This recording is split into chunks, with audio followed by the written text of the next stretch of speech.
So, Gita, thank you very much for your time to do this. One of the themes of this WEF is to achieve security and cooperation in a fractured world. So, how fractured the world is? This is a very critical issue that the world needs to grapple with, which is to have less geopolitical tensions and less fragmentation. We were worried about the threat of geo-economic fragmentation. I think now it is increasingly a reality.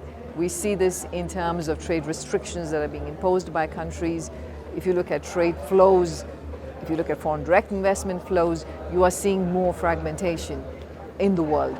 And this is not just in sectors where you have security concerns, like not just in strategic sectors, but even in non-strategic sectors. So it is a very important concern. So what's the cost of the world economy if the fragmentation deepens? Depends upon how much of fragmentation we see, right? So if it's a mild form, we're talking about losing about 0.5% or 1% of world GDP. But if it becomes a very severe kind of fragmentation, you're getting to now 7% of GDP losses, which is basically like losing the economies of Japan and Germany. Very large hits to the economy. So this can be very costly. What kind of policies that the political leaders should do to prevent the worst case from happening? I think political leaders obviously need to build resilience in their supply chains. They need to worry about national security concerns.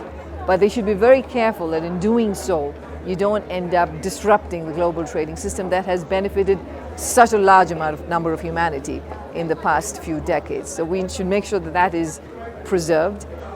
Just last year and the year before, around 3,000 new trade restrictions were put in place in each of those years, right? So a very large number of trade restrictions.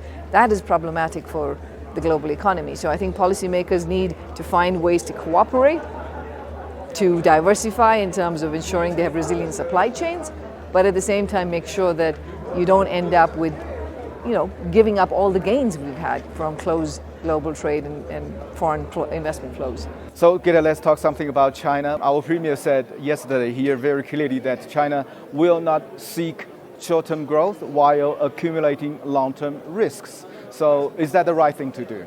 I think you have to be absolutely careful that you don't have a credit boom driven growth story, because usually when you have that, then you end up with financial sector problems that take a very long time to unwind. So in that sense, that is correct. But there is a need for more momentum on structural reforms and on dealing with these kinds of issues. So I think we would agree on the fact that it's not about you want a bigger growth number, but more important to address clear problems that exist. So final question, Gita. We are in a transition period.